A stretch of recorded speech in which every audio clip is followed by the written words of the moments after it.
Nakikita guys yung ating pong topic. Opo. Okay, so simulan natin. So future tense. Yan. So dito meron tayong tatlong form na aking nilagay. So ito po. So future tense, so meron tayong tatlo na aking nilagay na iba't ibang uri. So meron tayong formal form, meron din tayong honorific form, then meron tayong polite form. So medyo marami lang to. Yan. Pero sa isayin natin yan. So yung una, so under ng formal form, so gagawin mo siyang future tense papuntang formal form. So ang dinadagdag natin is si gesumnida. So ang kahulugan niya is yung word na soon. Ibig sabihin po nun, gagawin mo siya agad. Yan. So soon, kailangan mabilisan mo siyang magawa. Ayan. So future tense pa rin naman siya kasi gagawin mo agad eh. Ayan. So kasing kahulugan din siya dito sa polite form na si gesoyo. So soon din siya. Okay, so unahin muna natin yung sa formal form na gesumnida. Yeah. So for example, yung word na kada, so means to go. Yan. So ngayon, gagawin natin siyang future tense formal form. So tatanggalin lang po natin yung word na da. So nung tinanggal natin yung word na da, so naiwan po si ka. Then attach po natin yung pang formal form na si gesumnida. Yan. So combine lang natin yan, so wala pong mga vowel contraction na mangyayari dyan. So pagko-combine lang natin yung dalawang word na yan. So magiging kage sumida. Yan. So kage sumida, so dahil future tense siya, so magiging will go siya. So will go in a sense na soon yung ibig niyang kahulugan. Kumaga, sige, aalis agad ako. Parang yun yung word niya. So lahat to guys ha, ang kahulugan nito, ito yung word na will. Yan. So lahat po siya is will. Okay, so gamitin natin siya in a sentence.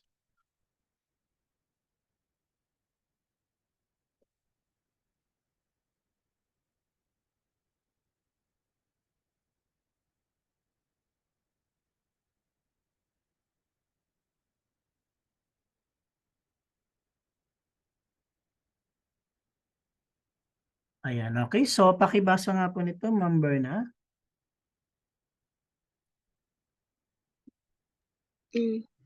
나중에 짐에 가겠습니다.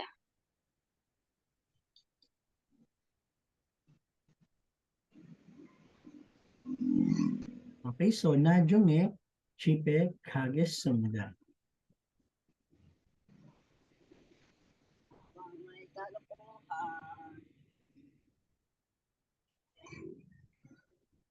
Ayan, so ginamit po natin dito, Ma'am Berna, is yung ating pong kinonjugate na. So galing siya kay kada, yung kanyang dictionary form. So ginawa natin siyang future tense formal form. So kagesumida. So will go, na ibig sabihin is soon, kung magagagawin mo agad. Okay, so ginamit natin siya dito. So kagesumida. So breakdown ko yung mga vocabs para mas maintindihan natin. So yung ating pong word na najung. So ibig sabihin po niyan is later. Tapos yung ating pong jeep means house. Okay, so kung itatranslate natin siya, Ma'am Berna, paano po siya? Later, I will go in the house. Ayan, very good. So later, okay, tama po yan, ma'am. So later, I will. Yan, so pwede siyang I will. So i-open close parenthesis ko lang yung word na soon para ma-emphasize. So later, I will soon go to house. Yan, so parang sinasabi, sige mamaya, uuwi agad ako. Yan, so parang ganun yung kapakahulugan nito. Ayan, so nagigets ba guys? Yung kanya pong gamit? Yung pinagkaiba-iba nila. Ayan. So lahat naman yan kahulugan is will. So depende nga lang yung gamit niya sa sentence. Ayan. So malinaw po ba tayo dun sa ating pong formal form? Opo. Okay. So kung wala pong tanong, so paki-screenshot po yung ating una.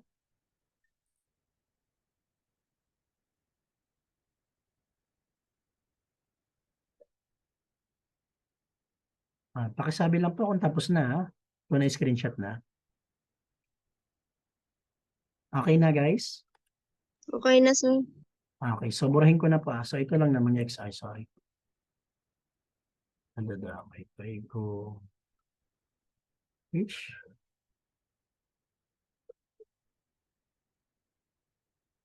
Okay, so lagyan ko lang dito. Nawala yung will. Ayan. Okay, so dito na po tayo sa ating pong pangalawa. Ayan. So dito naman po tayo sa honorific form.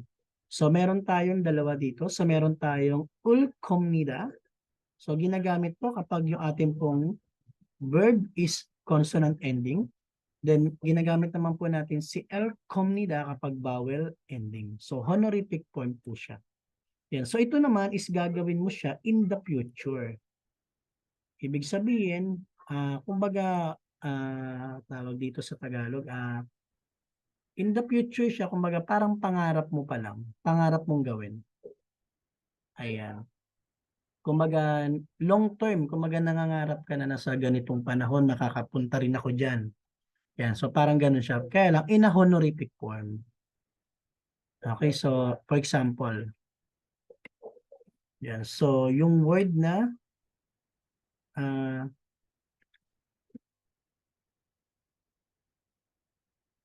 ayan, so sada. So sada means to buy. So gagawin natin siyang future tense under ng honorific form. So tatanggalin ko po yung kanyang da. So maiiwan po si sa. So nung naiwan si sa, Ma'am Danica, ano po yung idadagdag natin? So ano muna yung last letter, Ma'am Danica, ng ating verb stem na si sa? Consonant or vowel? Bawal po. Ayan, vowel. So kung vowel siya, ano po yung idadagdag natin? El comida. Ayan, si el comida. Yan. So dito dito nagkakamali kayo dito ni Ma'am Berna. So ang ginagawa niyo, pinagdidikit niyo siya, no? Yan. So ang mangyayari po dito, hindi siya pagdidikitin. So iilalim siya. Magiging ganito po siya. So magiging sal space comida. Yan. So ibig sabihin po niyan, so will buy. So will buy siya, kaya lang so in the future. Parang nangangarap ka na someday. Yan. So yun pinakatot niya. So yun, someday. Someday siya na pagka-will. So I will buy someday. Parang ganun yung thought niya. Na sal comnida. Yan. So ginamit natin yung el comnida kasi vowel ending yung ating last letter. Yan. So ito yung dictionary form niya, sada. Ginawa natin siyang future tense honorific form. So naging sal comnida. Ng kahulugan is will buy. So kaya lang yung pagka will buy niya parang someday. Kumaga nagpaplano ka pa lang in the future. Okay, so lagyan natin ng example.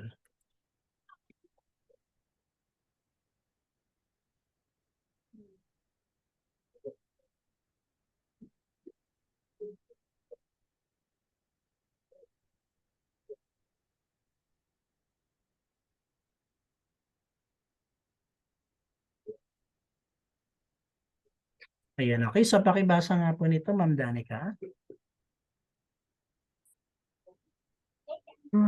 Junan call Jim Jel So John Conchipul. Sal comida. Okay, sal comida. Okay, so ginamit po natin dito yung ating po sal comida, so means will buy. Okay, so bi-breakdown ko po yung mga vocabs para po maunawaan natin. Yan. So yung ating pong kun. Yan. So ito guys, adjective to. Yan. Ang kahulugan nito is big. Tapos yung jeep means house. Yan. Tapos po yung ating sal comida means will buy. Okay, so kaya translate natin siya in English, Ma'am Danica, paano po siya? Will buy a big house someday. Ayan, so I will buy a big house. Ayan. So yan lang po. So huwag yun na isama yung someday. So nilagay ko lang yung someday para ma-emphasize nyo lang na yung pagka will buy niya is sa mga darating pang panahon. Hindi siya yung agaran. So yung una kasi natin, di ba, soon, yun kasi agaran. Ito, will buy siya kaya lang mahabang panahon pa yung gugugulin mo para makabili ka. Ayan. Opo. So yun yung pinagkaiba nila. Okay, so malinaw po ba doon? So sal comida, so means will buy. Ayan. So malinaw tayo doon sa ating dalawa. So yung sa ating formal and sa ating honorific form.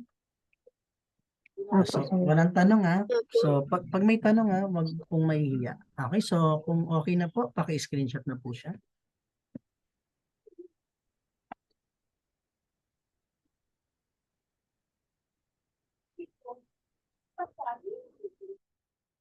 Okay na, sir. Okay, so burahin ko na ha. Burahin ko kay Joyce.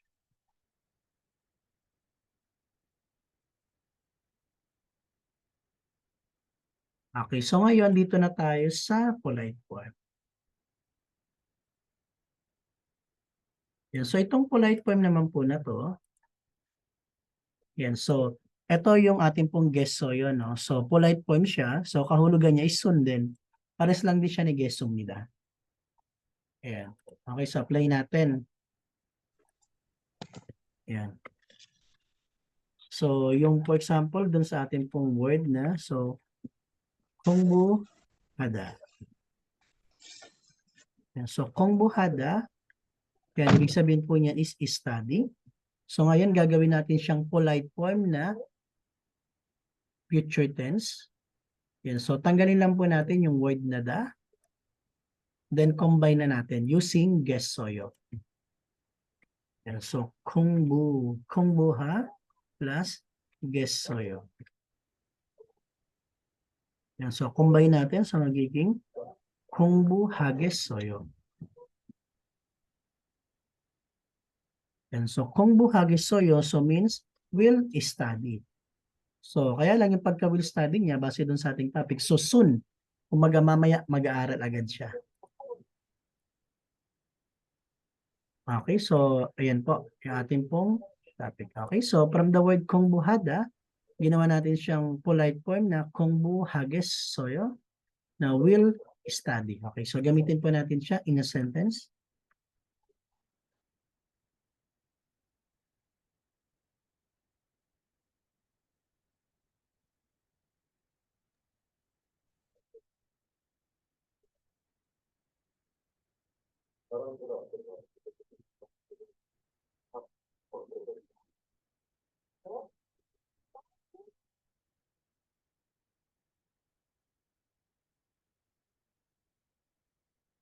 So,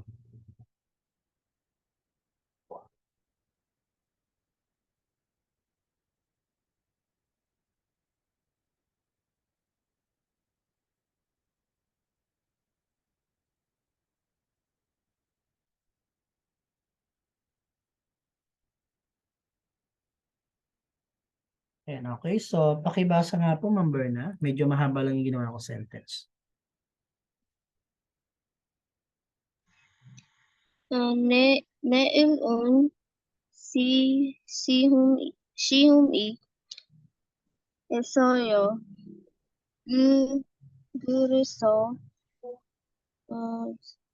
Suum Suumul Gungbuha Gesoyo. Ayan, okay, very good. Okay, so wait lang po ah. Yun na, tatay si ano. Hindi ka nga rito. Tatay na naman to si ano. Wait lang po guys, yung aso ko kasi nagdudumi.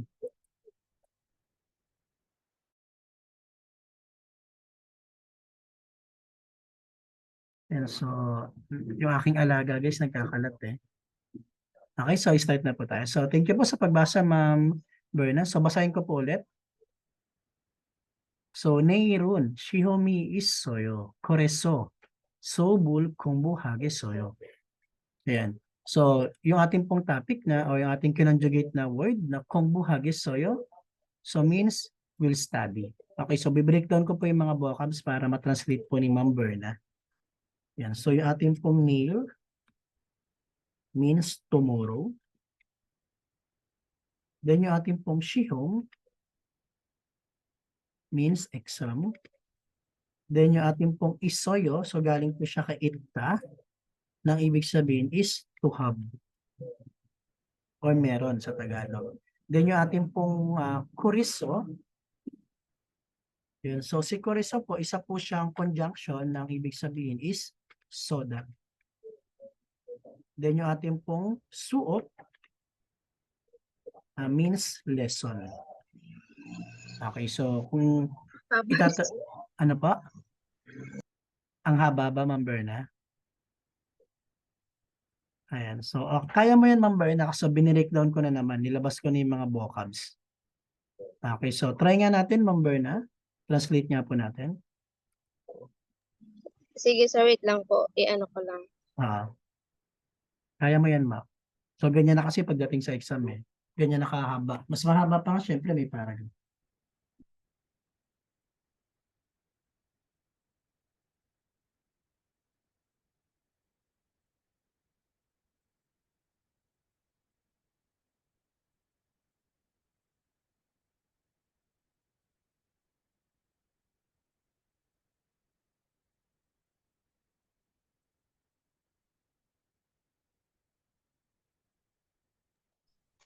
Try ko lang, sir. Sige po, try lang po. Tomorrow I will study.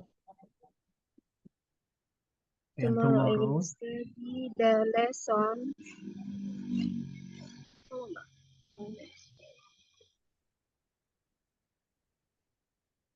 The lesson. So that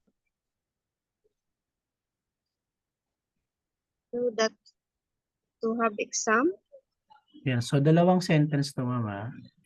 Ayan, so hindi ko lang nalagyan ng point dito. Ayan. So yung una, ayan, so yung una, so neirun shihomi isoyo. So isang ano na po 'yan, isang sentence. So sabi doon sa unang sentence na ginawa ko, so tomorrow I have an exam. So bukas daw meron akong exam. Tapos nilagyan ko siya ng another sentence, pero sabi ko so that. Tapos ano po yung sunod, Ma'am? Tomorrow I have an exam, so that I will study the lesson. the lesson. Okay. Ayan. So, ganun lang po siya. So, nasusundan medyo mahaba na, no? So, okay lang yan para masanay kayo. Ayan. So, yung kongbu hagisoyo, so means will study.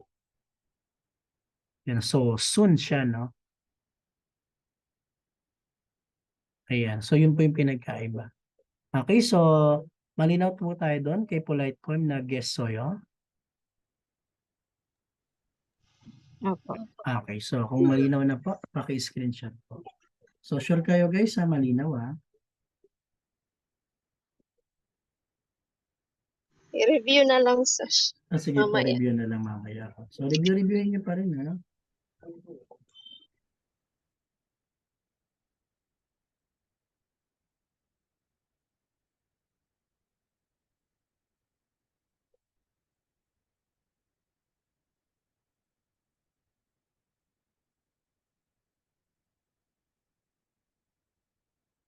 Ayan, okay na guys, na-screenshot na.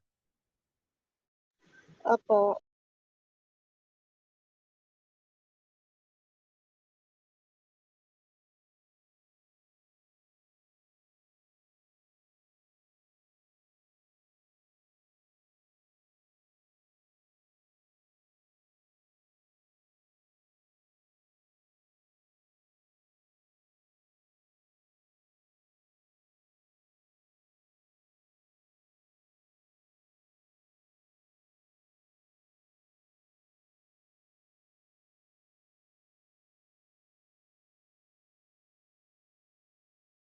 Okay guys, saburin ko na po, ha.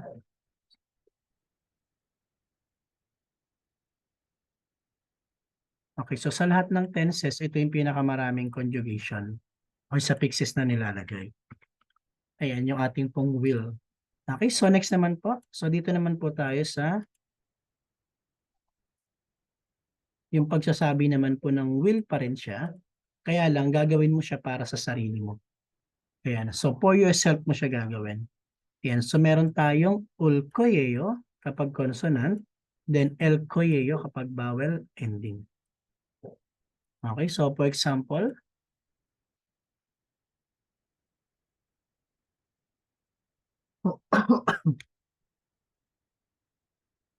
so yung ating pong verb is si.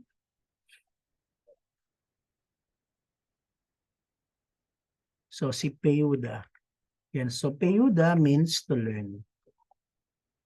Yan. So, first step, so tatanggalin po ulit muna natin yung ating pong word na si da. Yan. So, nung tinanggal natin siya, so ang natira is si Peu. Ayan. So, Ma'am Danica, ano po yung ating idadagdag dito? Since po yung ating last letter is vowel.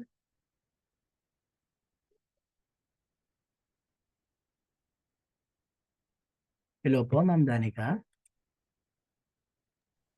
Ano po, sir? Ayan. So, dito lang po sa dalawa, yung ulkoyeo na consonant or yung elkoyeo na vowel. Yung L ko yayo po. Ayan. So, elkoyeo na vowel daw.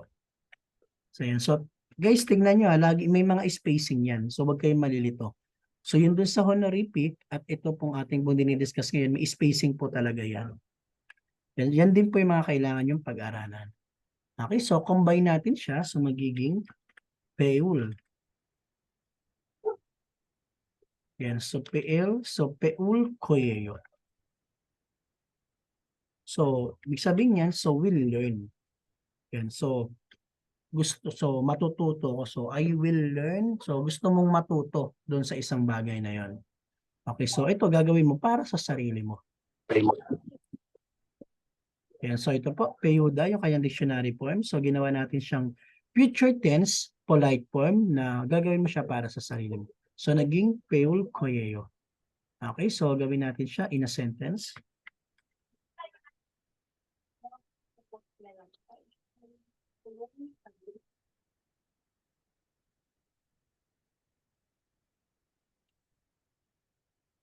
Yan. So, pakibasa nga po nito, Ma'am Berna.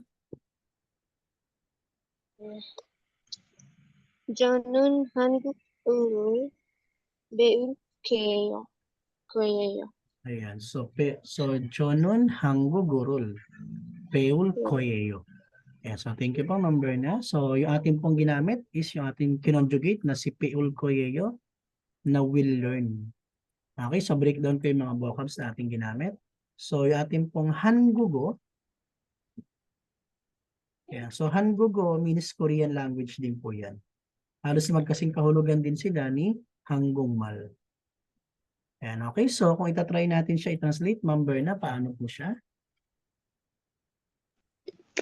I will learn a Korean language. Yeah, so I will learn Korean language. Korean language.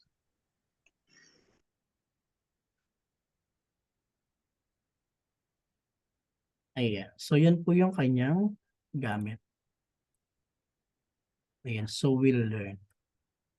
Ayan, okay, so malinaw po ba tayo dun guys sa ating pong topic na to? Yung ating pong ulkoyeo and elkoyeo. Opo. Okay, so paki-screenshot na po.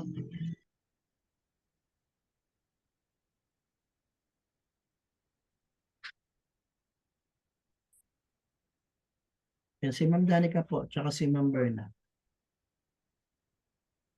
Okay na na, po, sir. sir. Okay, so clear ko na ulit.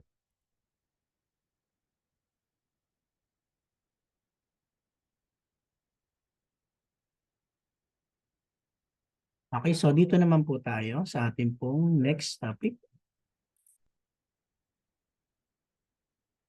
Yan, so ito naman po yung ulkeo at LKO. So si ulkeo ginagamit siya kapag consonant ending, then si LKO ginagamit siya kapag vowel ending. So ito naman gagawin mo siya para sa ibang tao for others. So parang ang pakahulugan niya, nangangako ka dun sa tao.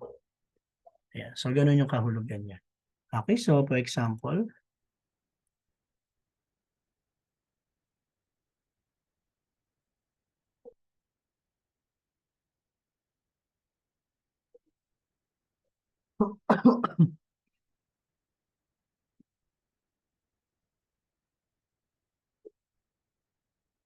So yung ating pong verb is si yorihada means to cook.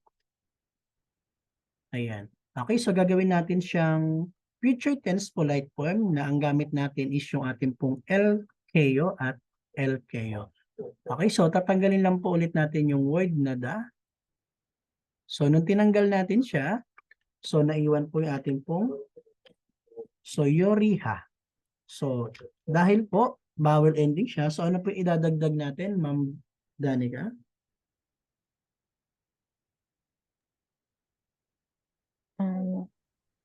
El kyoyo. El kyoyo. Ano po? El kyoyo. LKO. Ah, el Yung kyo. LKO po. LKO. Yung pang vowel po, no? Mm.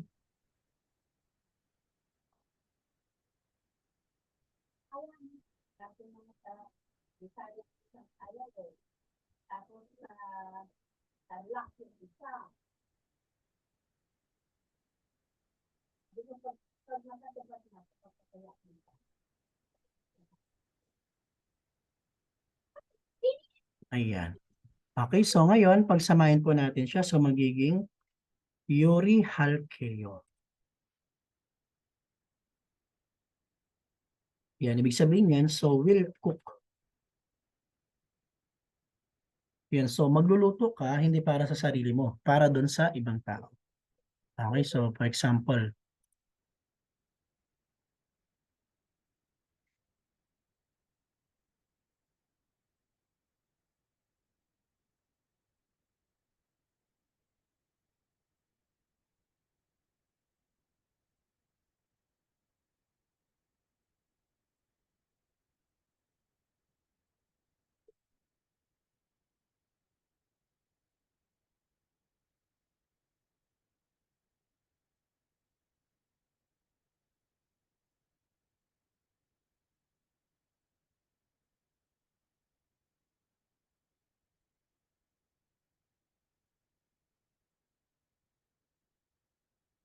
so Neil, Chess, Sengiri, so nanon,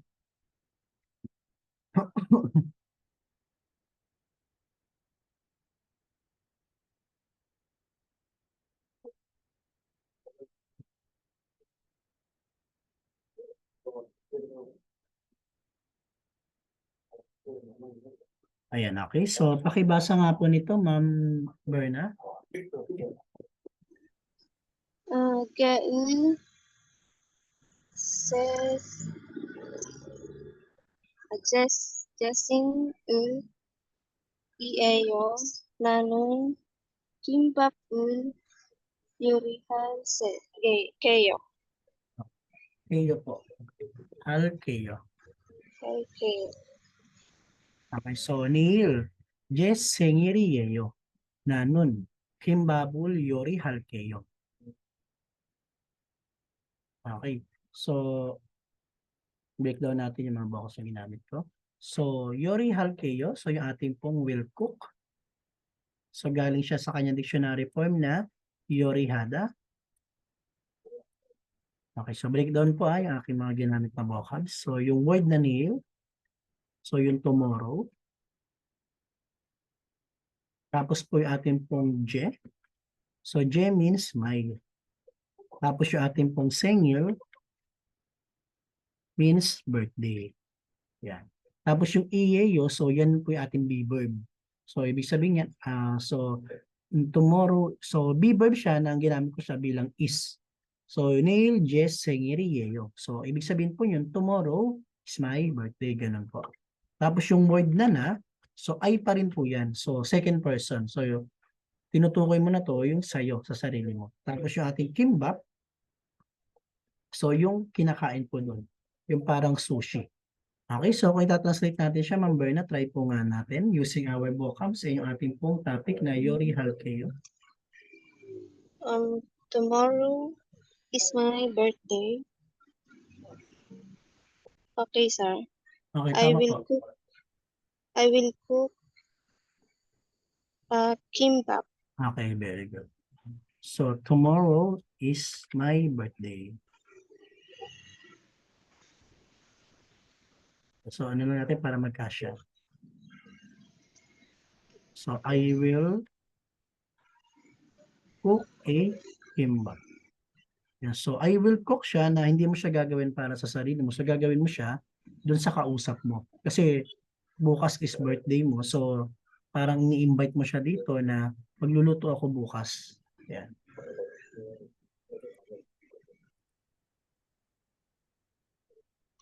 Ayan. So, yun po yung kanilang pinagkaiba ni El Coello and El Coello at ni Ulqueo at El Coello.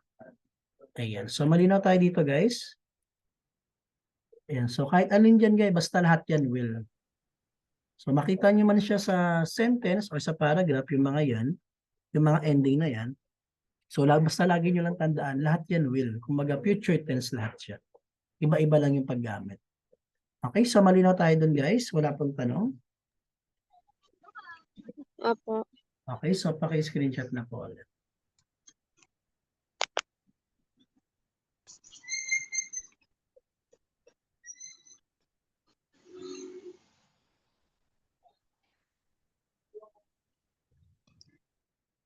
Okay na, sir. Okay, nung si Ma'am Danica po.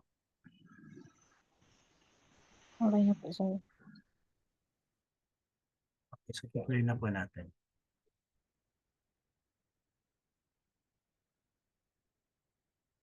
Okay, so dito na po tayo sa last. Ayan, so yung ating pong huling topic is yung pagsasabi naman po ng so will pa rin. So Ulleo. Ayan, so wait lang, palitan ko lang yung color.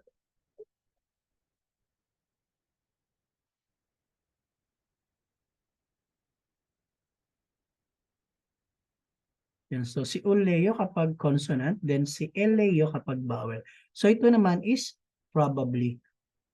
Kumbaga, pag sinabing probably, so hindi ka sure kung gagawin mo siya o hindi. Pero will pa rin naman siya. Pero parang nagdadalawang isip ka kung gagawin mo siya o hindi.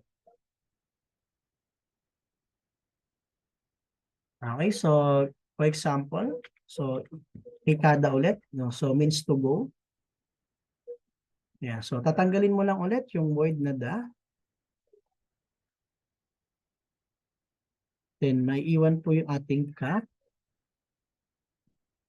Yan, so dahil vowel ending siya, so ang idadagdag natin is yung pambawel. So yung ating pong eleo. Okay, so combine natin sa magiging haleo. Ayan, so kaleo, so means will go pa rin naman siya. Kaya lang, so parang hindi ka sure kung makakapunta ka or hindi. So parang gano'n yung sa conversation siya pag ginamit. Okay, so ito po. So kada. So ginawa natin siyang kaleo. Okay, so lagyan po natin ng example sa sentence. Okay, so for example, may dalawang nag-uusap. Si Ka. So sabi ni Ka,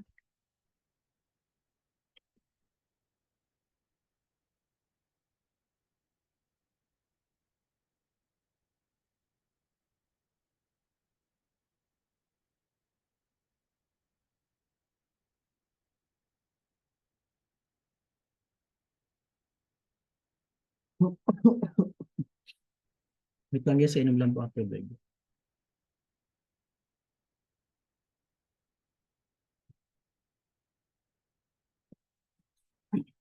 Yan, so onol pame.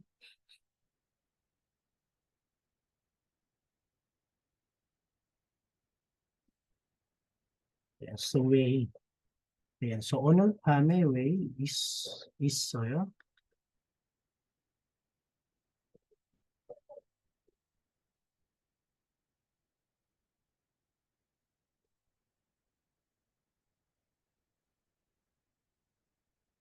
So palitan natin.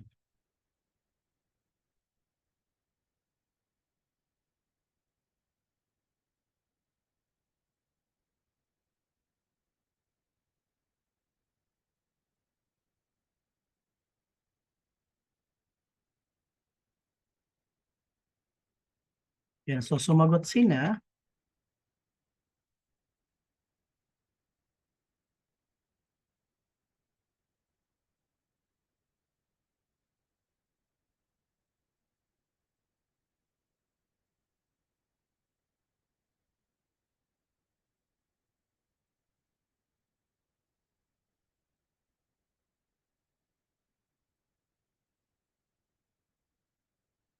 So, nanon sengagu.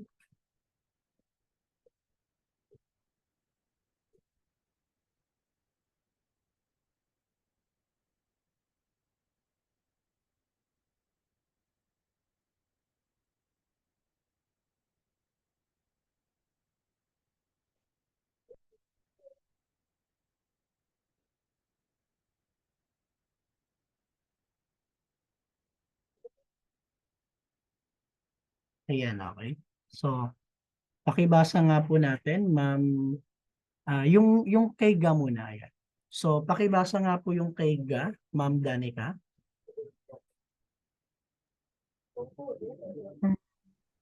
Yung kay Ga Yunun, lang yung kay Ga.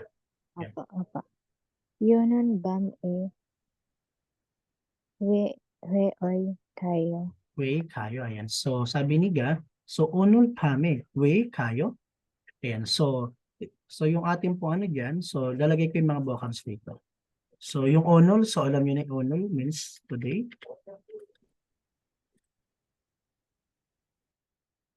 Tapos po yung ating pong pam means night. Ayan. So kapag ano yun siya, so tonight. So magiging tonight na lang siya. So onol pame means tonight. So kasi today night, pag pinisama mo tonight. Tapos po yung ating pong way,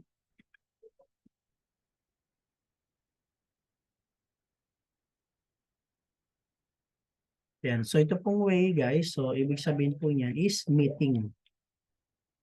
Yan. Tapos yung word na kayo, so syempre galing siya kay kada. Ang ibig sabihin is go. So nagtatanong siya, so tonight, do you go to meeting? So yun yung tanong niya. Tapos ngayon, sumagot ngayon si na. Yan. So yung topic natin is nandun. So yung kaleo. Okay, so pakibasa nga po, Ma'am Berna. Nanon munjo sengakul galeyo. So kaleo.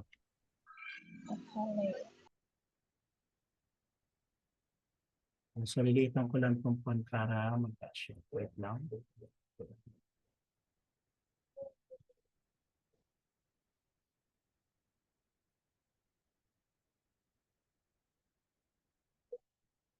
Ayan, so ginamit po natin ma'am yung kaleo. So nanon munjo senggagol kaleo. Ayan, so sabi mo dyan, I will think first. Ayan. So I will go and I will think first. Parang sabi mo dyan sa Tagalog, sige, I will go. Pero mag-iisip ka muna. Ayan, sabi mo dyan, so I will think first.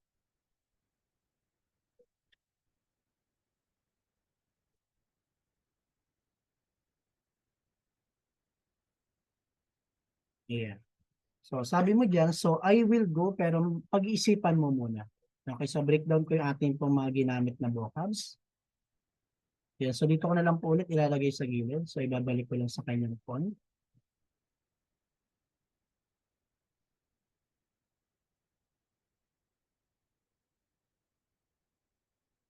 Ayan. So yung ating pong munjo, so means first. Ayan. Then yung ating pong senggak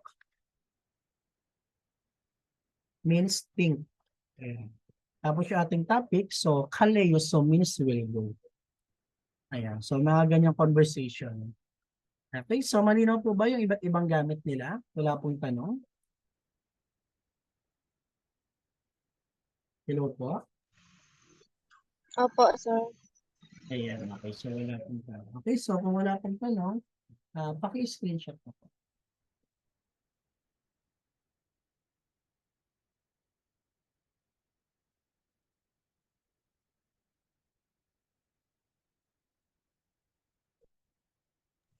Okay na po. Okay, so i-clear na natin. Ayan. So ngayon, sit work po tayo. So 5 verb lang ulit. Yan. So gagawin nyo silang future tense sa indifferent form. Kailangan makita ko yung iba't ibang form. So medyo marami lang talaga siya pero kailangan nyo kasi talaga matutunan nyo. So okay po ba?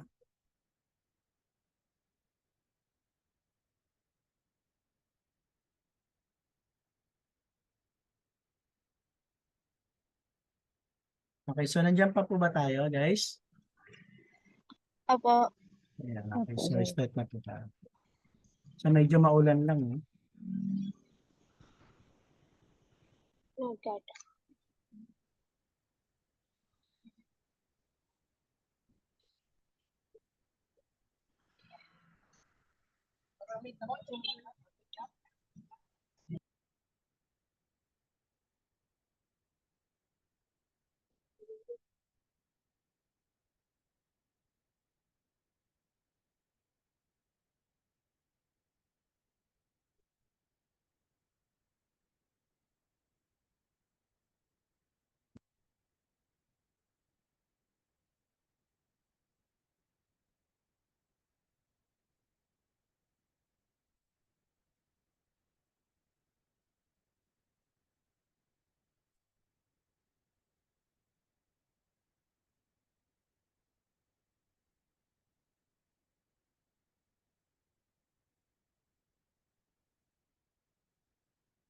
Ayan. So, 5 lang po siya, guys, ha? So, gagawin nyo siyang future tense.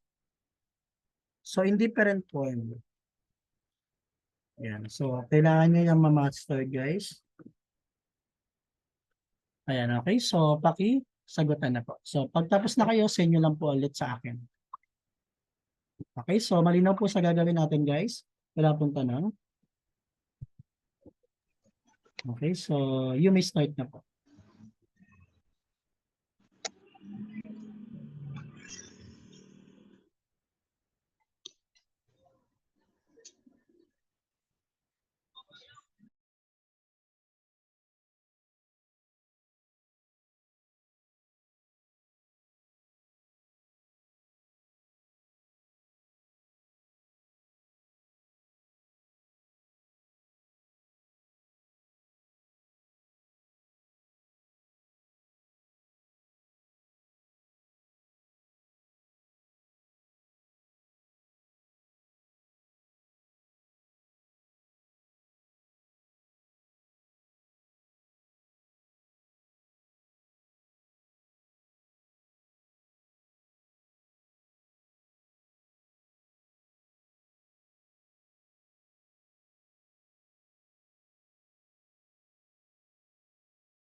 Hindi naman malakas ang ulan.